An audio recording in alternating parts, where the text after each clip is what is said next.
Friday, August 9th. Welcome in to your weekly episode of Oilersnation Radio. Coming to you live from downtown Edmonton, where the weather looks nice. No BM today, so I will be the one running the show and doing the ad reads for everybody. It's been 7 days since our last episode. How's everybody doing, Rick? I'm feeling good. I'm getting ready for this summer to end. Let's get back to the season. Yeah, I was just going to say I'm hopeful the season will end sooner than the 56 days we still have to wait for the NHL to start. Did your phone break? Yes, it did. What happened? I dropped it, and I drop my phone all the time, but I dropped my work phone, and it has now a flashlight permanently on the screen. You don't have a case for it? I do. You can see the case. It's just kind of Also broken. They are not getting a free read today, are they? Nope. No, that case did not do its job. That is insanely distracting. Yes, it is. It's quite. You quite got to be fun. almost up for a new one, though. I am. Yeah, this is my work phone, and then I did upgrade like Your 2 real years phone. ago, so I'm actually due for an upgrade on my new one. So I've done okay. So to now have you the can two phones. upgrade your new one, make your Drop current the- one. You got it. Everyone gets moved down a peg. Rotate one spot out. Yep, It's a good way to do it. it is. All right, let's get into the delicious debate for today's show. What are we going to debate in the middle of August? You're about to find out. But first, it's brought to you by our friends at A&W. Burgers to Beat MS Day is back, celebrating its 16th year on August 22nd. For every teen burger sold on Burgers to Beat MS Day, $2 will be donated to Multiple Sclerosis Canada. In the lead up to August 22nd, you can support Burgers to Beat MS Day by rounding up your bill with any purchase at an A&W, donating online at Burgers to Beat MS Day, or through the A&W app, or when you order A&W on your favorite delivery app. A&W is rallying communities to unite for the cause and raise awareness about MS in Canada. So on August 22nd, Canadians can show their support and help envision a world free of MS by visiting their local A&W restaurants and purchasing a delicious teen burger to directly and positively benefit groundbreaking research and support for individuals living with and affected by MS. Rick, when you get a teen burger, are you an everything on the burger guy? Are you like Jay Downton? He goes no onion. I go no tomato. You know what? With that one, I'd probably go no pickle. Yeah, I'm not a big pickle guy either, actually. I'd go no tomato, no pickle. I'm out on the pickles. Out on pickles. Mm-hmm. Dan? Give me the Slimy. works. The works. Wow. Yep. All right. The restaurant has told me what tastes good. Wow. Have you guys ever had, That's this a is company, now man. moving away from A&W, but you ever had like any of those kooky burgers you see around, like the ones that have a grilled cheese for the bun or like they have No. peanut butter and jelly on them or something? Not for me. Yeah, I've done there's a chain in the East that I've done where they have like all kinds of like craft dinner burgers and the grilled cheese on top or so I've done the weird combinations before. Rick? Yeah, I've done the grilled cheese one. Good? Yeah, why not? Good hangover style burger. What about egg on burger? Yep. I did Egg a on burger. burger. Yeah, that's Okay. You a good. Egg big on. House of the Dragon fan? I don't know what that is. All you out there will get it. Who know? I once did a burger for Burger Week in Halifax where it was a burger patty, a fried egg, and then a donut for the bun. Ooh, I don't know. Oh, that sounds Yeah, it was insane. Free donut. It's a lot. It was a But lot the, of the food. egg. The egg is like the Australian way. So like on Australian Day on January 25th, I believe it is. You do the burger. I think there's cheese. There's beets. Oh, BM's gonna be out, Ah, and then there's a fried egg on it. there you go. that seems like a bit much for me. 26th, beat- January 26th. Yeah, it's the we try and time it here. So we time it here on the 25th. It's 26th there. I've always gotten confused. Interesting. Very interesting.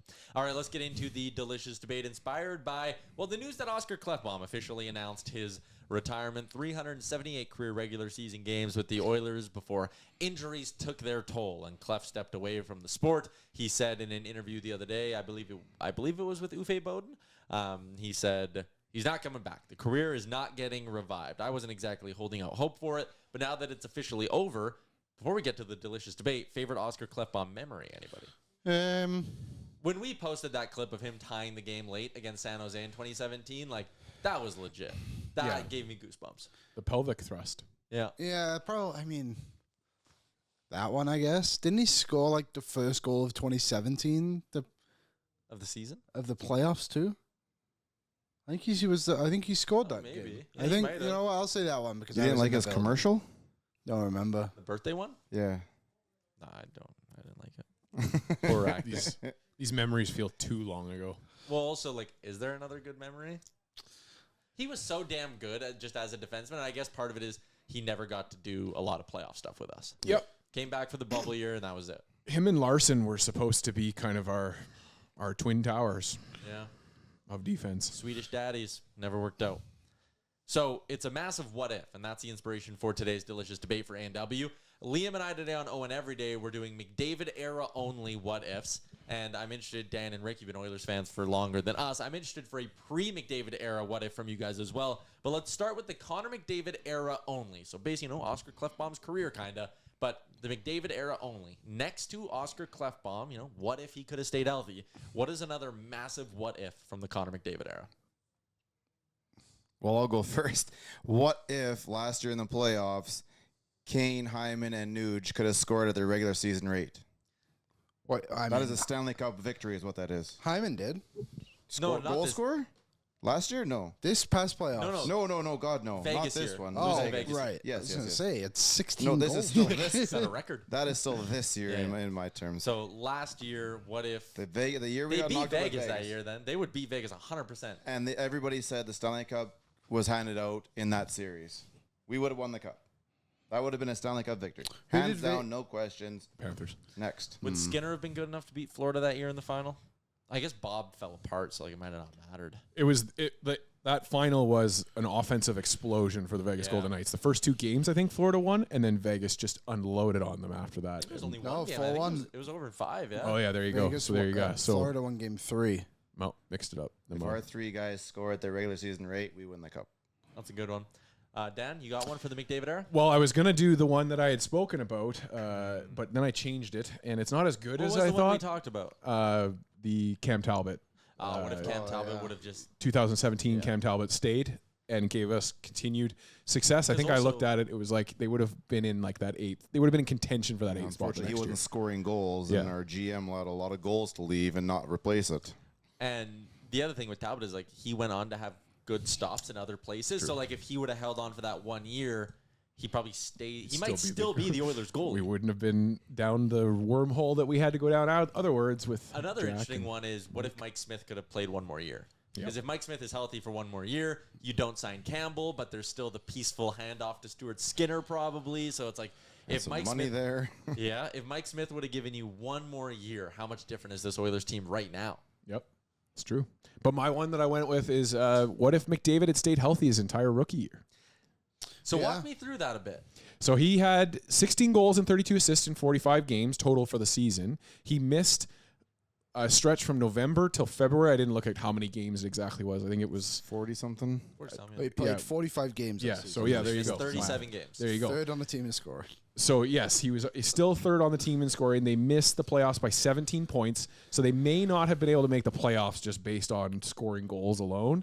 But McDavid probably wins the rookie trophy that year. Panarin maybe doesn't arrive at the same level that he was, and then you don't see the transactions out of Chicago that you saw that kind of shifted all the magic around just there. winning the Calder, maybe. No, yeah, well, I don't know. what I was going down the wormhole as we Yeah. were doing this, It's a bit and of then a ripple effect. and then the Oilers, so I don't think the Oilers make the playoffs that year. But then later on down the road, you're not having a Brandon Manning reuniting in Edmonton anymore. So Ignoring Chiarelli that is not. storyline would have been fun. Yeah. Not having it. So it's not so much, I think, an impactful timeline as much as it is just an interesting kind of thought to think about for this team. So McDavid had 48 points in 45 games that year. So if he had played all at 82, it would have been just close to 90, I guess. Yeah. Yep. Taylor Hall led the team in points with 65. So everybody It would have else would have been- come up, I guess, too. Yeah, with the yeah, ball. that's right. Like maybe Taylor Hall gets 75 points. Draisaitl was second on the team in scoring, 19 goals, 51 points. What did you say the gap was? 17? 17 points out of the playoffs. Things were tough back then. Yeah, but hey, maybe they get a couple of wins against those guys. That's a big gap to narrow, but also he missed almost half a season. So And- maybe they are able to kind of narrow that gap a little bit and things changed drastically. So that was 2016. 2017, who did they draft? Oh, Puljujarvi. Yeah, that was the year. So maybe they, oh my God, maybe they fall further down and they end up getting like Kachuk or Sergachev, who we all say they should have taken at 4th anyway. So I'm looking quickly with the Oilers. That is a Damn crazy. it, Dan. That is So a just crazy looking one. quickly, McDavid got hurt on November 3rd, came back on February 2nd. So between November 4th and February 1st, the Edmonton Oilers were third last in the NHL with a .446 winning percentage. They went 14, 18, and 5. So a .446 winning percentage without McDavid. When you look at that year as a whole, they had a... Not much better. Probably not much better, hey? I don't think it was. So 446 without him, 427 for the year as a whole. So they're actually statistically worse. So maybe they don't move that much. Yeah.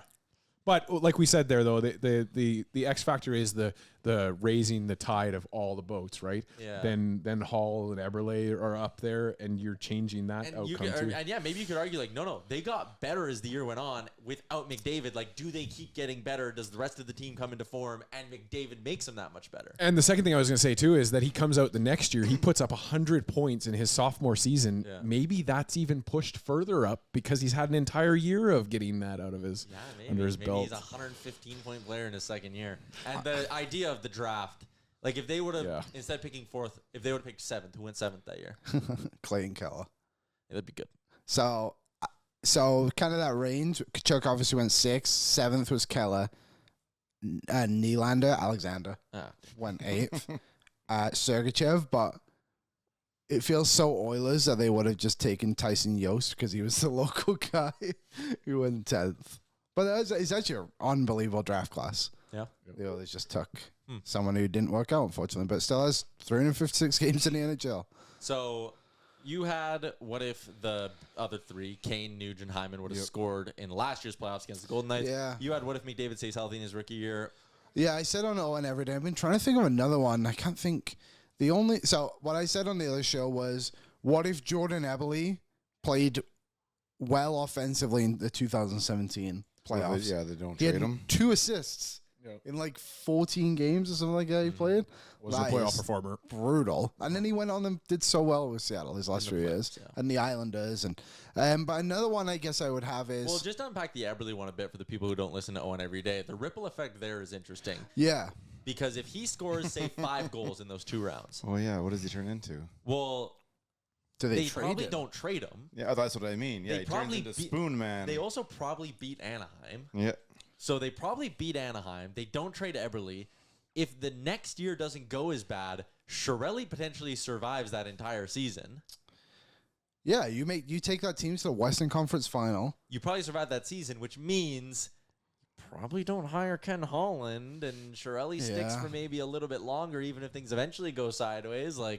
Or because there were hindsight things with Chiarelli that started to look good. Yep. Bear arrived, Jones arrived. That draft class is crazy. Yeah. I know it took until 2 years ago, right? Like Vinny was a pick, but then the Draisaitl extension started looking unbelievable. Like the year after they gassed him. Yeah. If Chiarelli sticks that year and gets the next season to start in Edmonton, we actually might have. Eberle being better in the playoffs might have kept Chiarelli around for at least another 18 months. Mm-hmm.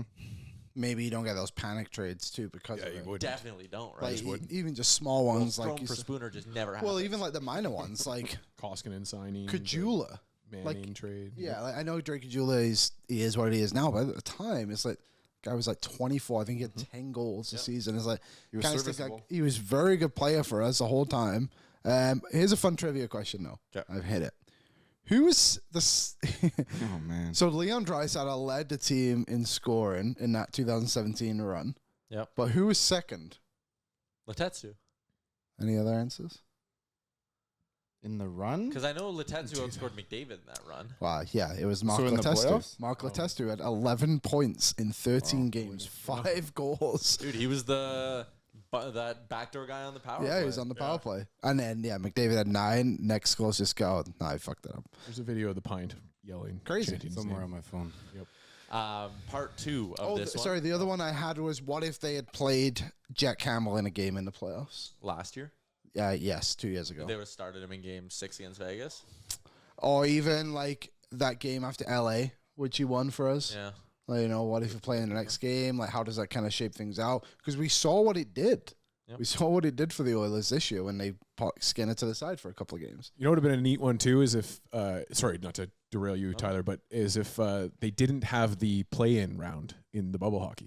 And instead it was just done by the standings at the time. The winning percentage, we don't play Chicago. We don't end up playing Chicago. We're in that. We're in Dallas. We would have played Dallas. We're in that No, we chaotic. played Dallas. Dallas took our spot. No, Dallas was 4th. We were 5th. So what year was that? 2020? Yes. It's when the pandemic hit. Pandemic. And that'll end the Josh Archibald segment of the show. You got Let's see the if I can answer find yet it. here? I think. Oh yeah, there we go. This is it. Yeah. Yeah, we would have played Dallas as the 5 seed. Yeah. Because we had 2 more games played in Dallas. Yeah. So it is just based off win percentage. But yeah, we would have played Dallas and Chicago. But the thing is too, like, I agree. Like, what if that didn't happen? They should have just beaten Chicago. Of course. But this is not what they should have done, Liam. It's what could have happened. Yes, Athanasiou it's missed true. those 2 chances there. Like, what if Athanasiou scores one of those and maybe they Yeah. win He's the still series? Well, yeah, is he still here? He is. He's on year You know 4 what, of his too? 8-year Like- contract. Yeah. You don't have the play-in round? Oh, no, that was the year after, wasn't it? I was going to say Montreal beat Pittsburgh, but that's not the year they went. It was the year after. Montreal beat Pittsburgh that year. Columbus beat Toronto down 2-0. I remember that. That was crazy. And there was an insane comeback in that. They were down in game 4, game 5, and then Scored came like back 3 goals late. and won in overtime. Yeah, that bubble produced some drama, man. It was honestly, Some of the best hockey I've ever watched. I think it really made me the hockey fan I am today. I think the Also- bubble was because it was just like that's all you could do was watch that. I went that to was it. I went to the Visions by my condo at the time, and I bought a second TV because I was like, I need to watch 2 games at once. Yeah, I remember at work I watched the it started like at 10 a.m. or something. 9 like o'clock. that. It was Carolina, Boston. Yeah, They were it- supposed to play the night before, but other game kept going into too in long. That's right, OTs, yes. and they bumped it the next day. I And remember 9 a.m. here. It's fantastic. I remember the Tampa Columbus game. I was golfing out at like Cougar Creek, and I was teeing off, and I was like, "Oh man, I'm gonna miss the Blue Jackets Lightning game. Like, that's gonna be a good game." And then I did the round, went, ate dinner in the clubhouse after, still watched the game, drove home, sat on my couch, and watched the game end because it went to like 3 or 4 overtimes. Bubble sports were That was crazy. incredible. All Mickey Mouse championships though. Totally. Yeah, Tampa Bay winning that and then winning it again the next year. Yeah, Mickey Mouse. Okay, part 2 of our delicious debate is this is where we're relying on Dan and Rick for it. Your biggest what if from the pre-McDavid era. Now, this is always tough to do because all roads led to Connor. Yes. So there's that.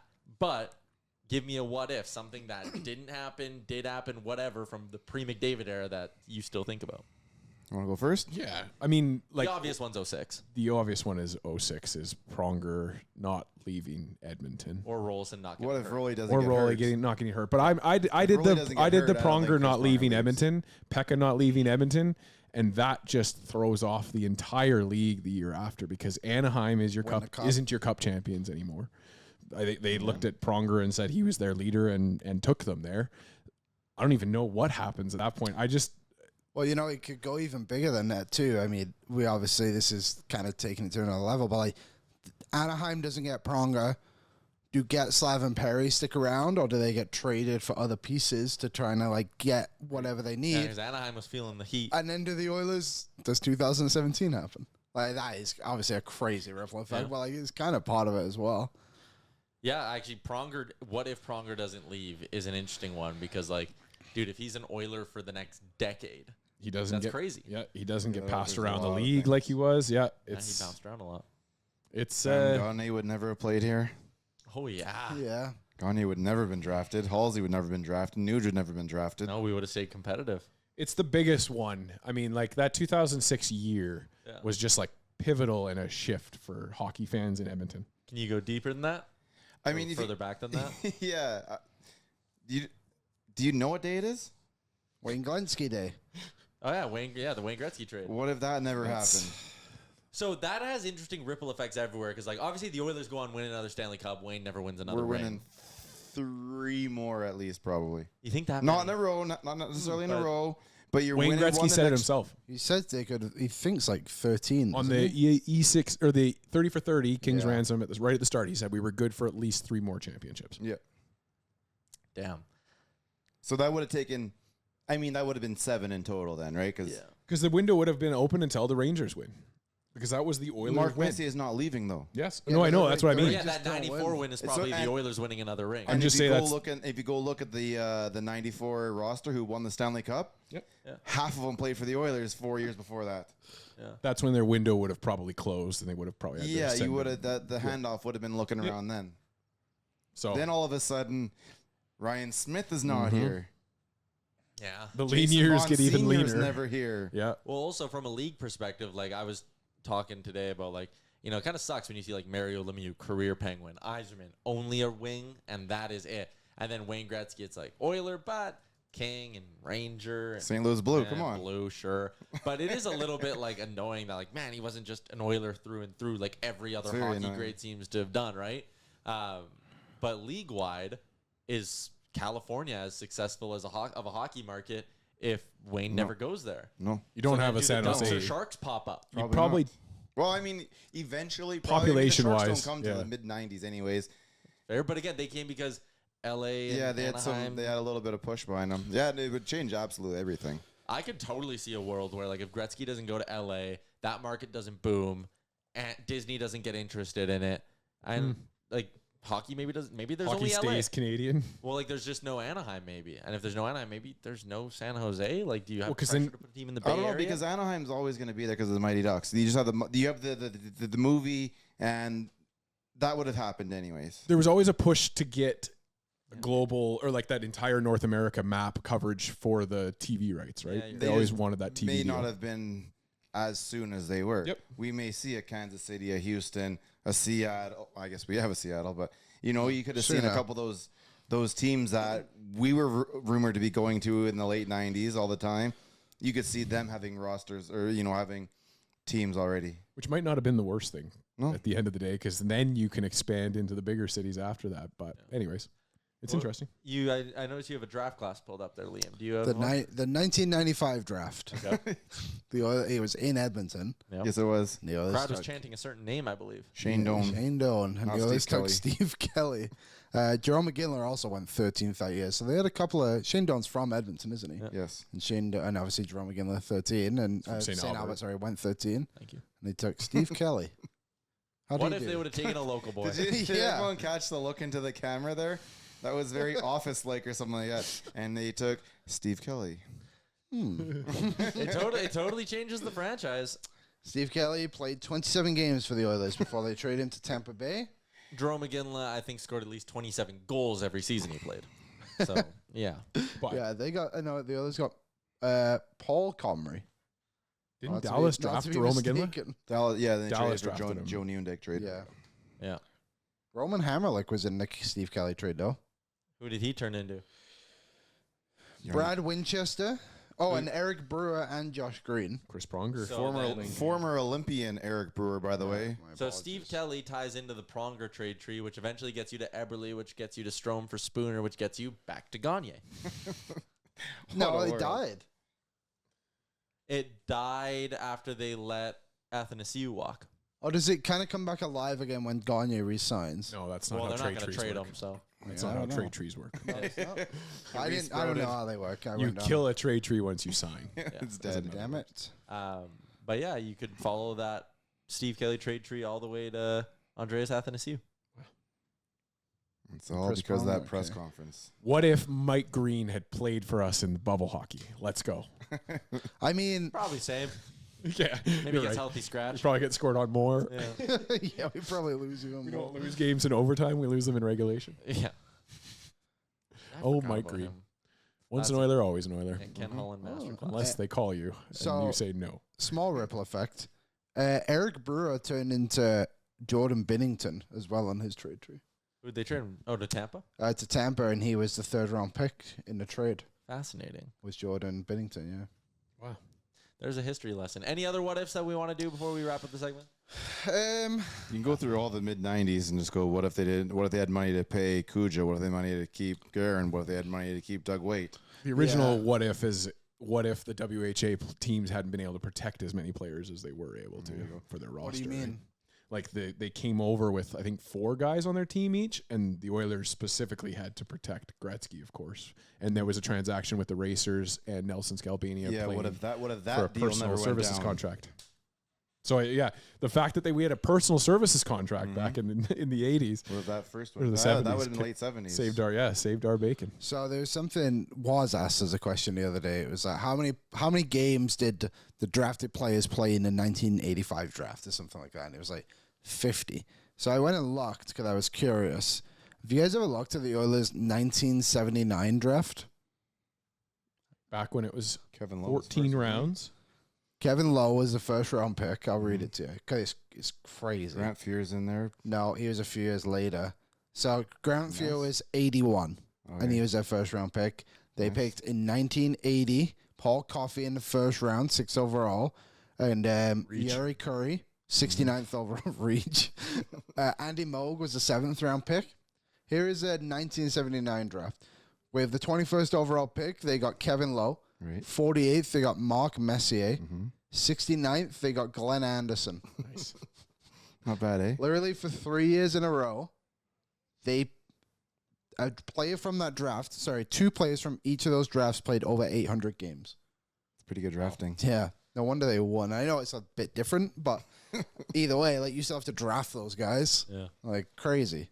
All right, there we go. That is our delicious debate today for our friends at A&W. We'll be right back after a break and a quick word from our friends at A&W.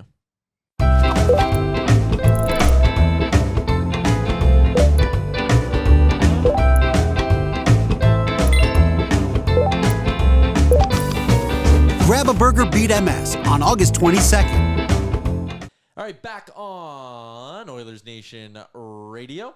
What do we got to do next? What does BMU do next? I think it's Ask the Idiots already.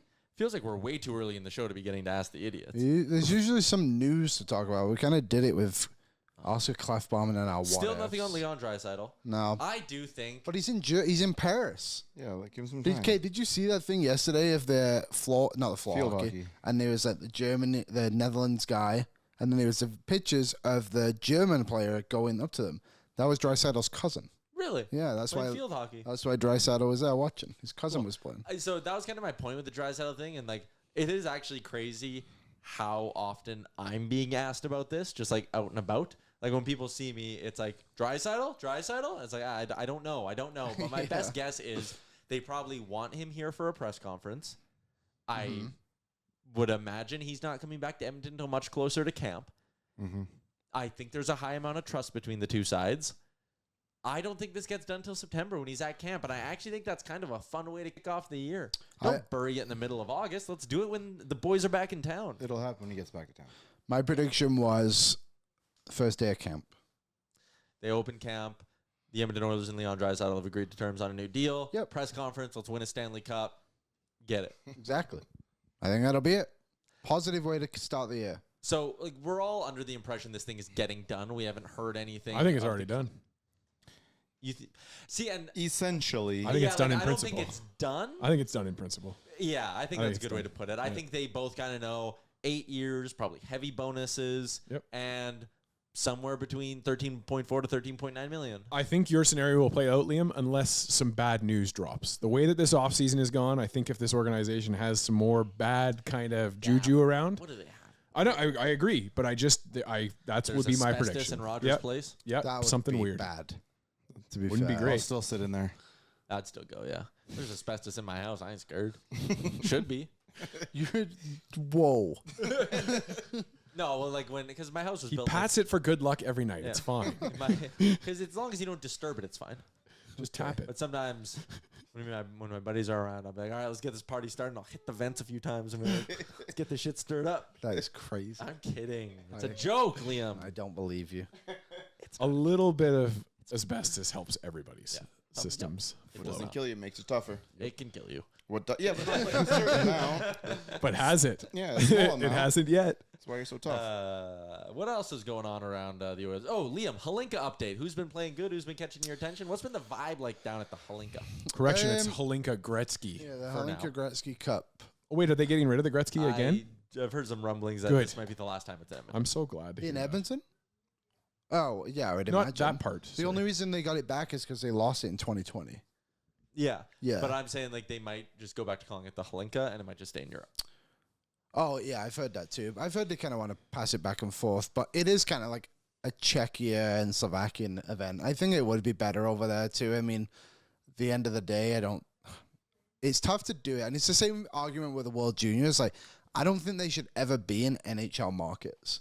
I think these junior markets deserve events like this, and I think that people will come out, And the I think vibes are it better make in it the better small for rinks. the players. Like Yeah. that Halifax Money. one, yeah, money, that is true. But like that Halifax one they did the other day with a few years ago, with the Heave Ho song and like Yep. all that. Come Like get your duds in every time you go to an international event for hockey now, that Heave Ho song gets played, and it's the first thing you think of. So, I agree. I think it should rotate back. But either way, it's not a great tournament, to be completely honest. Like, the top teams are really fun to watch go head to head. Like, Canada and Sweden played each other the other day, but the average win differential in the groups was like 5.5 goals.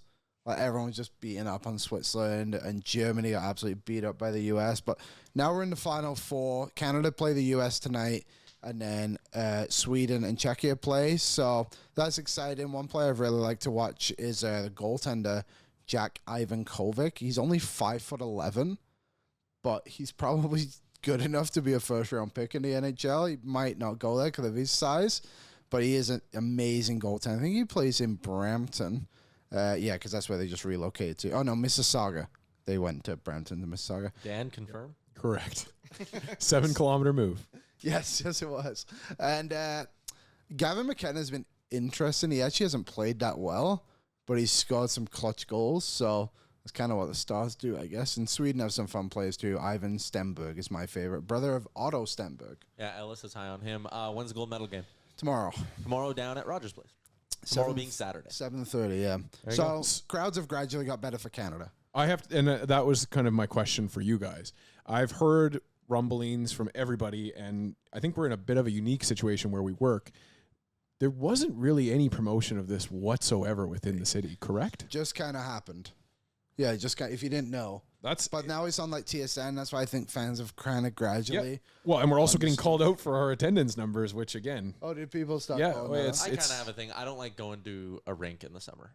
Yeah, Oh, I think it depends. You got your scouting hat on, though. Yeah, like I'm doing You're always doing that kind the of stuff. dual work, I guess, for But this like, one. I will not go play. I get asked, "Do you want to come play men's league tonight? Do you want to play shinny night?" If it's summer, nope, absolutely not. I would just argue that this city is a little bit hockey fatigued at the best of times. Oh yeah.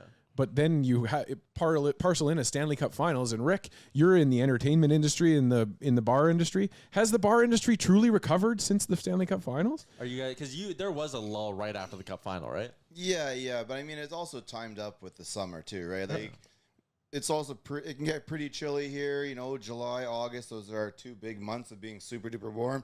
We have so many things going on around the city. And then, you add in Stampede, and then you add in all sorts of things are happening in and around. It's tough to find people in town. Once this weekend is over, there'll be a turn. Once Folk Fest is over, that'll obviously take a lot of people. Kids start coming back for school. Exactly. And then, people start going out a little bit more. Yeah, I wouldn't put any type of hockey event in Edmonton in July and August. You're not getting the buy-in from the people. Yeah, that's fair. Yep. All was right. I was going to say it was in Red Deer like 2 years ago, and it sold out all the time. It's different. Yeah, that's what I mean. That's Smaller On an NHL team. Yeah, it's fun.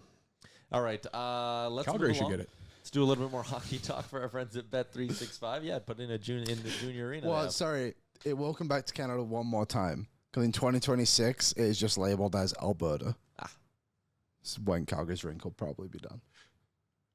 Isn't that when it's supposed no to chance be? the rink is done in I think it's 2027. Oh, then maybe it's coming back to Edmonton. Push it back again. A little bit of betting talk for our friends at Bet365. Whatever the sport, whatever the moment, it's never ordinary at Bet365. And you can download the app today and use the promo code OILYBONUS. That's OILYBONUS to get in on a huge range of markets. Bet365 already has odds up for every team's first game of the year next season. What are the Oilers? The Oilers will host the Winnipeg Jets, which would be banner raising night. They are minus 160 favorites on the money line, plus 150 on the puck line. So if you think that's good juice, banner raising night, Western Conference champs going up, which is super cool. I kind of forgot until I was talking to Gregory yesterday that we're going to get a banner raised for last year. Where do you come out on that? You don't want to celebrate it, Rick? Not really. Too soon? It should be up there. I would be okay walking in there game 1 and it's there. Yeah, I don't think I think there will be a ceremony. But they There'll be should. a raising of it for For sure there will be. Or But will they I raise think- it? They might not raise it. They might just do the thing where it's covered and then they under. Yeah, I I think would that'd do a be better. video. I would add in like a video of it somehow being raised or something like that. Some sort of you can watch on the big screen. But Yeah. I'm not looking for too much hoopla. I guarantee you, nobody in the dressing room wants that. Come game one, everything's. Even right now, everything's in the rearview mirror. Come game one, we've got one thing in mind, and it's that it's the one at the end. Be of in the Winnipeg. Yeah. I had to laugh though. Panthers fans are already complaining about the price gouging on their first game for their banner raising. So, yeah, their Well, tickets welcome. tickets are still cheaper than what I paid for Game 3 here in Edmonton. Just gives them another excuse for not going. Yeah. Yep. There you go. All right. Here's one betting question I got for you. All the futures odds for next year's awards are up now at Bet365. Connor McDavid is Sweep. tied for third in the Rocket Richard odds. Him and Leon Draisaitl are 8-1. Pasternak plus 550. Austin Matthews is the favorite at minus 110. Connor McDavid saw his goal total get sliced in half last year from 64 to 32. The core injury played a role in that. Obviously, he had Zach Hyman popping home 55 plus or whatever on his wing. What's your prediction for Connor McDavid goals next year? If you had to set a line, like a over/under, do you think he can be 50 again, Rick? Where do you come out on McDavid in the goal scoring? I'd He'll say score more than 32. Mid 50s. You think he gets back to 50? Yep. Dan? I'm just a firm believer that I wish I could just ask Connor the question: are you going to go for goal scoring or not? Because I just believe that he just decides whether he wants to or not. I think he does go back for goal scoring, and I think he does pass 50 again. It'll be interesting to see if the mindset next year is let's set the league on fire and win the President's Trophy, win the conference, win the division, show everyone that, like, hey, Leave no doubt. that was no fluke. Yeah, leave no doubt. Or is it going to be like a little bit of, not a Stanley Cup hangover, obviously, but like, okay, let's just get through this. Get us back to the playoffs. And will we see like a lull from some of these guys? No, I think the beginning of last season, I know it wasn't necessarily a lull. I still think it was like just a death of 1,000 paper cuts. That maybe has them still a little scared straight, that like we can't mess around. Yeah, I think pissed off is probably the right word. I think you'll see them come out and grab it by the throat from game one till the day we lift the cup in late June. Liam, where do you come out Connor McDavid next season? Where would you like to, or where do you think you'll see him finish in the goal race? I think like 40. I think it's hard to say because like you had a guy like Jeff Skinner, you would imagine he's going to score quite a few goals. Yeah. Like 40 is still an upgrade on what McDavid did last year. Mm-hmm. So I'm going to say around 40. I think if I had to set the line, I think Bet365 has it at 40.5. I do think that's low. I'll hammer 40.5 as a line. I think a better line, or 45.5, I think is good. Like, I think he'll get close to 50, but I don't think it's quite like a stone cold lock. Still a lot of talent around him. He'll still be moving the puck around, but I think his health is going to be a positive factor in the whole argument. All right, let's move along. Let's get to Ask the Idiots for our friends at Nation Gear. Are we still having the Nation Gear summer sale? No, but you can still get the To Jasper with Love shirt. Donate now. Show your support to our friends over in Jasper. A whole bunch of stuff going on at nationgear.ca. 3 questions for you guys for Ask the Idiots. I was thrown this one earlier today. Thought I'd pass it along. Flash forward to next year's deadline. How many Oilers prospects are untouchable? And for the sake of this argument, Broberg and Holloway are no longer prospects. So it's Matt Savoy on down. How many Oilers prospects would you say are untouchable? Liam, you're the prospects guy. You can go first. 1. Just Savoy? I think just Savoy. But I have this theory where like those guys don't get typically traded anyway at the deadline. It's usually like your second or third best forward or defensive so prospect. they trade up to get Sam, or trade into the first round to get Sam O'Reilly this year. Mm-hmm. Would you be open to trading him in a Reed Schaefer style deal? Oh yeah, totally. Bo Akey? Yeah. Yeah, I mean, I wouldn't love it. I do think it's important to keep those guys around too, but I think picks are better to trade away than your actual assets because picks are 1 year behind of where you're at, right? So The other GM also gets to make the pick, right? That's You're right. yeah, exactly. And You're I not think trading teams me prefer Joe. that. You're trading me an option of I get to who pick it, want. right? Yeah, so I think just Savoy is. I can see this year's guy too, though, because those are 2 picks, sort of picks Maybe, made by yeah. today's almost sort of kind of management system, right? Like And- those are their guys. And the Outside of that, they don't really have any attachment to anybody. You know what, too? Like, you can get really good players for, like, second and third round picks. Tarasenko is like a third round pick. And I That know was different I know it's because it was- different, but either way, like, What was the other guy that got moved? The other scoring winger that got moved for like a mid-round pick. I can't remember who it was. Toffoli. Toffoli. There you go. Like, these guys will get moved for like not as much as we all think these first-round picks and prospects need to get thrown into every single trade. It's not actually like that if you look. My answer, I think, is Savoy's absolutely untouchable. Akey and O'Reilly are only moved if the player has term, like Ekholm did. That would be, I would agree. Dan, disagree? Just solid. I have no idea. I genuinely have no idea as to what it comes to the prospects. Rick, prospect take? Yeah, I think just the 2 to 3 guys, really, that's it. Everyone else, if it's for a rental, it's the price you got to pay because you're in a cup window. Daily Faceoff had a list of the top 5 unrestricted free agent defensemen still on the market. A couple of former friends in there. Tyson Barrie, Justin Schultz, Marco Scandella, not a former friend. Kevin Shattenkirk was in the mix. Kalen Addison was as well. There's also some free agent forwards out there. A guy like James Van Riemsdyk, Tyler Johnson, who spent last year with the Chicago Blackhawks, Max Pacioretty, Mike Hoffman, Blake Wheeler, still a free agent as well. Any of those players, would they intrigue you on a PTO for the Oilers, Dan? I'm always going to say take some defensemen with some NHL acumen behind him that's willing to take that discount contract for sure. I love to have options on defense. So any of those guys you listed there, honestly, from the defensive side of things. PTO, all of those guys. Yes. You just bring them in, let them play for camp, yeah? Yeah, but I mean, 3 of them might be. Yes. By the time. Maybe, yeah. Like, Blake Wheeler's not going in as a PTO. No. He's going to have a contract somewhere. Schultz, I don't see going in as a PTO. Barrie, I don't see going in as a PTO. Oh, I could totally see Barrie as a PTO. I could see him being a 1-year vet minimum instead. Yeah. Like, is he going to go in for a PTO? Like, give me the contract. But it's... You know what you're getting. Like, I have a resume. nice. You want to know who I am? Go back, take a look. I don't know. I'm worth the contract. There's 31 teams in this league. Well, 32. Okay, well, we're not offering one. So, like, 31 teams out there. Someone's going to offer a contract. The reason I don't think we need a D-man, like, okay, so the 6 are set, right? Your top 6 are set. And then you have Brown, Stetcher, Carrick. And it's like, okay, you have Kemp as well if you wanted to go that route and believe in him. Like, they kind of have a lot of competition. I did same thing with the forwards. Oh, no. I don't want a veteran taking away a call-up from someone else. Like, if a winger gets hurt, I don't want the Oilers to be like, perfect, we have JVR. I want them to be like, we're giving Lavoie 20 games. So I think I'd prefer to just see what we have. I don't know. Liam, any PTOs there stand out to you? You say Kalen Addison? Yeah, he's only 24. Finished 5th in rookie voting He's when he was a rookie. Crazy one. I don't think the others would be in on him, but I just truly can't believe he's available still because he's only... I just locked. He's 1 year removed from a 30-point season. Some of these guys are not signing contracts right now because they're not being offered what they want, right? So it's not like there's doesn't not that lead interest to a out there, PTO? But now it gets pushed into like closer to camp before the GMs will start, throwing a couple extra bucks on in their offers. Or the players get antsy and go, okay, just take that $800,000. 100%, Yeah. That's I fair. wouldn't hate Tyler Johnson. Well, so I like him too because he's he's listed as a center, scored a good amount last year, Stanley Cup pedigree, he's been on winning teams. But then you look, he only took like 100 and some faceoffs last year, I think. Oh, did he? It's like, Okay.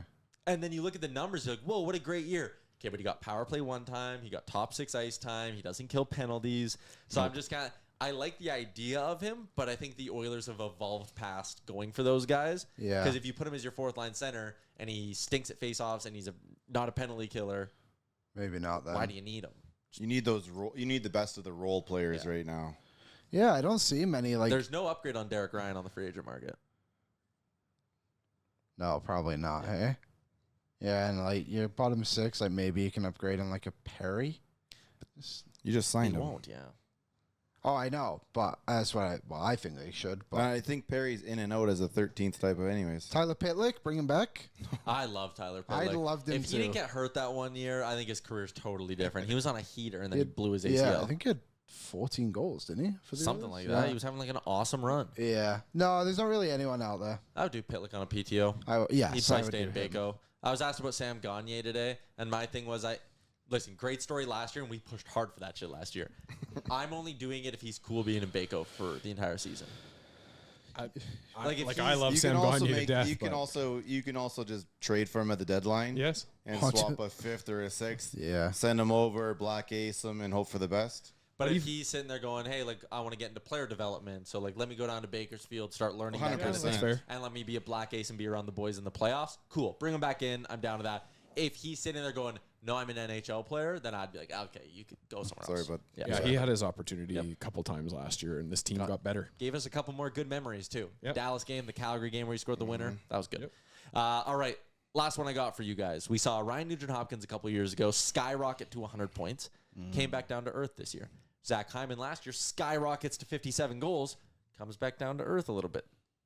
Which one is more likely next season? Nuge back at 100 or Hyman back at 50, Liam? Hyman back at 50. You didn't even think. No, I think scoring 50 the way he Nuge. did is way easier than Nuge scoring 100. I think just getting that's I don't goals know. only. Now you're getting Nuge can maybe get you 65 assists again. yeah Power play, baby. And I we mean, talked the about offense is we talked better. about it last show. If he gets back to that shot, Yeah. if he starts finding that shot again, a couple more apples.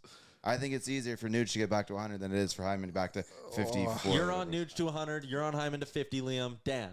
Hyman is going to score that at that clip again. When you have McDavid as your line mate, he's just stapled there. Like there's no way, even if he has a cold streak, it's going to be right back up there.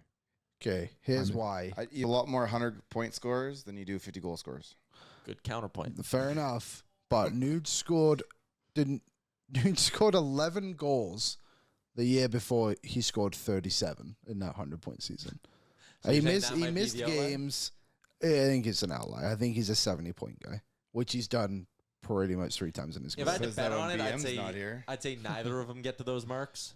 But Yeah, that's more. That Yeah. is Okay, definitely but easier you to bet. saying if Hyman, if Nuge can get his shot back on the power play, Hyman literally will play in that same position, and the pucks just hit him and go in. Yeah, but when Nuge is shooting and he's picking those corners, he's not putting off someone's But dumpy when he ass on the misses, who's there on the doorstep? Hyman Zach had 16 goals. I'm Yeah, cheating but, off the screen here, but he See, had Nuge 16 is goals in the putting- playoffs Nuge is last putting year. it between Yeah. the posts. When Hyman's getting those goals, he's got the shot's going a cheek to the outside. You're Nuge saying, isn't missing that. but you're saying that Nuge has to do something, and we're saying Hyman exists. I And think he- Nuge Yeah, so the puck has to go a cheek wide before it goes off his cheek and in. Yeah, no, I'm sorry, can't do it. And also the other thing with the Nugent Hopkins here is he was called into that role. Like he had to play that, get those many points because we didn't have the Jeff Skinners and the Zach Hymans back then. Yeah, but it's not like he's not putting up points now. He's like, Hyman I doesn't don't have know to that. put up a point here. Like you shoot. Oh, I don't really need a goal. They got Skinner behind me. Hey, Come but up it's just next. not the same urgency and the same level. Again, he's not up on that Maybe he's McDavid gonna make line. him a little and- more comfortable. He won't be gripping the stick so tight. Crazy that Nuge. It's like batting third when you know you got Vladdy behind you or something like that. It's pretty easy. Yeah, but Hyman. but Hyman's on McDavid's line. There you go. That is Ask the Idiots for our friends at Nation Gear. Upgrade your summer wardrobe. Get ready for puck drop next season. Head to nationgear.ca. Another thing you can do there, and it's the sponsor of Hot and Cold Performers, you can get in on the Oilers Nation Open back at Mill Woods. It's the 7th annual Oilers Nation Open brought to you by Star Mechanical and Oodle Noodle, and it is all in support of Gregor's Grads. $1,200 for a foursome. Only a few spots left, or you can sign up with one of our few Mosaic spots that's left. You want to play as a solo? Sign up as a solo. You get all the perks that come with your $300 entry fee. You get the round of golf. You get the meal after. You get your swag bag. You get a chance to win a ton of great prizes. And, of course, that money, all the proceeds, it goes to Gregor's Grads, which is a fantastic charity. I love what Gregor does with this. If you don't know anything about the charity, Gregor takes kids who are graduating high school who can't afford to have a suit for grad. Gregor goes and he doesn't cover a rental. He teams up with Mr. Dirks and he buys them a suit. And these kids not only get to go to grad with their friends and feel like they belong and fit in, but they get to keep that suit after. They get to do job interviews with it. And it's something that stays with them for a long time. So it's an awesome charity. We love partnering up with it. You can get in today, nationgear.ca. If you want to win the tournament, here's what you do. Get in on the auction. Team Real Life. Myself, Jay, and Chalmers. You and a friend can golf with us. We'd become a What place did you five-some. come in last year? I think we played a head-to-head match. So the year before that, we were second, though. You guys played a head-to-head last year instead of playing against. Well, we kept our scores, but we were I think we were 5th and 6th, respectively. But it was Jay and Chalmers against me and Liam and the people who bid with us. But anyways, this year, you and a friend can golf with me, Jay, and Chalmers. We become a group of 5 playing best ball. We'll have a shot at winning this thing. Stacking the odds in our favor if you donate more money to charity. Not bad. Head to nationgear.ca. You get your bid in. All right, I'm going to go sit by the buttons to do hot and cold performers, but we'll start with our veggies. Dan, I'll start with you on the end. Cold performer of the week. Well, we don't have him as a sponsor anymore, but I made a decision to go and do a little bit of marathon training this week by first loading up on a meal. And I had 5 junior bacon cheeseburgers before running a 6-kilometer run. Oh, so you're the cold performer. So I'm going to give myself a cold performer for making a poor decision during my training, making my training even more miserable than it's already been. But I've only got a week and a half left to go before this freaking marathon is done. They are just fucking ass right now. How much time between the 5th and the starting of the running? You know what? It wasn't even an hour. I didn't even, and You're I not went even out allowed and to did do it. a pool at I that went out point. and did it, and I was cramping pretty hard. Who would have thought? Liam, cold performer of the week. Cold performer of the week. Probably Olympic breakdancing. That was pretty lame, if I have to be completely honest. And I love the Olympics. I'm upset. Well, that was going to be mine, honestly. I had to type down for the breakdancing. One, I was going to replace it with something that's obviously should be there, and it's ball hockey. Ooh, Lacrosse. the lack of ball hockey. Lacrosse, yeah. Then, I mean, that's coming up in Yeah. LA, I think. But ball hockey, it's played all over the world. It makes no sense why it's not there. Anyways, we'll go back to last night then. I love the CFL overtime. It's just back and back. You score, you score, you score. It should be. It should just keep going to the end. It should be the NHL playoffs. There was a tie last night in the CFL, and that's kind of annoying. It helps us get back into it, though. A tie. Yeah. Actually, go back and watch it because the last play is deemed a roughing the passer call, and it's skeptical. Love rushing Yeah. the passer calls. My cold performer of the week is the Chicago White Sox. They snapped their 21-game losing streak, franchise record losing streak. What do once they snap that losing streak and get a win? Immediately fire their manager. I did this whole bit on Owen every day, but usually when you're a team that's as terrible as the White Sox, who are 28-89 this year, what's something we were Oilers fans? What's something you looked forward to when you had a miserable season? At the end, High draft pick. yeah. The Chicago White Sox, due to draft lottery rules and the competitive balance and payment rules in MLB, are ineligible to pick any higher than 10th. So they are dead last by 15 games. They have 28 wins. Every other team in the majors has at least 40. They will select 10th in the draft. That makes absolutely no sense. But there's also 112 rounds in baseball draft, so hey, I just for a respect month them. and a half. I respect them stealing a page out of the Oilers playbook and waiting until the coach wins one game Yeah, I afterwards was and gonna. then I fire thought him. that's where we were going with this, and I was like, well, we kind of did that a couple months ago. Chicago White Sox, your franchise. That's a joke. That's an absolute joke is what it is. Hot performer of the week. Rick, I'll let you go first. Well, we're gonna go from today, and we're gonna take the 4x100 team. Ooh, yep. I mean, we DeGrasse battling through injury. We watch a couple of those guys race in their 100-meter event, and nobody really looked all that good, but brought it together. And then it's the handoff of the baton, right? Because the Americans, that was ugly. They got to start working on that. Stop, being so working on their own individual events. If you're going to be in the 4x100, you better have the baton handoff. I can't believe it! Jack on a 4x100 call would be electric. Oh. I know he's doing tennis right now, but Jack at the Olympics is something I'd There's like. a French announcement of it. Oh, Good. It was fantastic. All right, Liam, hot I performer of think the week. Gregor retweets it. My hot performer of the week, I just lost the quote, but so I'll paraphrase a little bit. But the gentleman who won the 200-meter sprint was Botswanan, I believe. And he had a quote about, they asked him... Sitting right next to his teammate, by the Yeah. way. And he was basically said, I could never be the face of the sport because I'm not arrogant and loud like Noah Lyles. And he's sitting right beside Noah's His teammate. teammate, yeah. Listen, this is a hot performer, but I'm going to play this button. Boy, that escalated quickly. That's crazy. Yeah, Noah Lyles, a bit much. Fantastic runner, obviously. But, here it is. He said, I can't be the face of athletes because I'm not arrogant or loud like Noah Lyles. So there you go. Straight face, too. Yeah, and his Dan? teammate just looks straight up with, oh boy. Aggressive. Well, I'm just going to give it out to a guy. I had a chance to go to a golf tournament this week and spend a little bit of time with Lyle Sparky Kluczewski. And if you don't know that name, it's just, Sparky, the guy that was Joey Moss's buddy, the equipment manager of the Edmonton Oilers for a long time. A lot of great stories from that guy and just a lovely fellow. So Sparky gets my hot performer of the week. Pour it on! I'm going to go with this season of Big Brother. It has been absolutely electric. Did you watch the eviction last I night, sure Dan? did. Dude, this season, we got people leaving themselves on the block to use vetoes on people they're not even aligned with. We got all these crazy twists. What the heck? Yeah, this dude is on the block and was just like, I'm good. And he was like, I'm going to stay on the block. He used the veto on the person next to him. And then it didn't go the way that he thought it would. Because he thought there was a plan to backdoor someone else, and the HOH flipped on him, didn't go through with the plan. What an absolute moron. But they've added a new competition this year. It's Okay. on eviction night. It's called the AI Arena. And the 3 nominees, because there's 3 of them now, Right. play a head-to-head, just the 3 of them.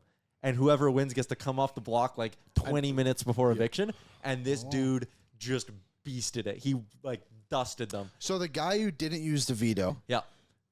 won the AI And challenge. got off the block anyways. And so America was the one that got to replace the nominee that because someone used a power up, and it turned out to be the guy that he wanted to backdoor originally. America was like, we got your back, bro. And they put this season's been Cool. unbelievable. And then so- it didn't even go well for him at the end of that. That was the craziest part. It was insane. Wild twists. Shut up, Big Brother.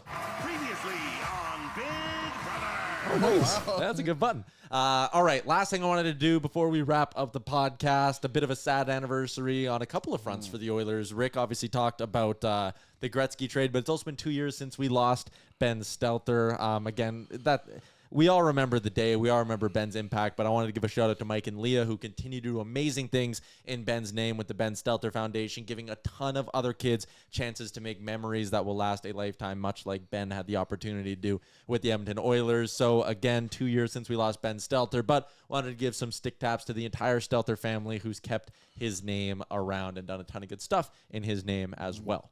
So we'd be remiss if we didn't talk about that before the end of the podcast. Great job, Tyler. That's it's crazy to think that we didn't even know Ben for really more than 2 years. Wow. The fan base just kind of adopted him as one of our own, and we'll never forget him. Absolutely. All right, that is a wrap on a Friday edition of the pod. We haven't played this in a while to close out the show. Liam, what do you got going on this weekend? I'll be the Hlinka today and tomorrow, and also Bolton Wanderers. Big game against Leighton Orient. tomorrow. Wander up. Wander up. Dan? I've got 1 week until a marathon, so I am in the depth of training right now. Dialed in. Riverhawks playoffs on Saturday. Let's go, Rick. And the Elks on Sunday. And Elks on Going Sunday. for 2 wins. Let's go. Trey Ford season. Let's go, baby. First win at home? There you go. All right. Enjoy your weekend, everybody. Cold Performer, House of the Dragon finale. Absolute junk. Go on. You can All end right. it now. Bye-bye. Enjoy your weekend.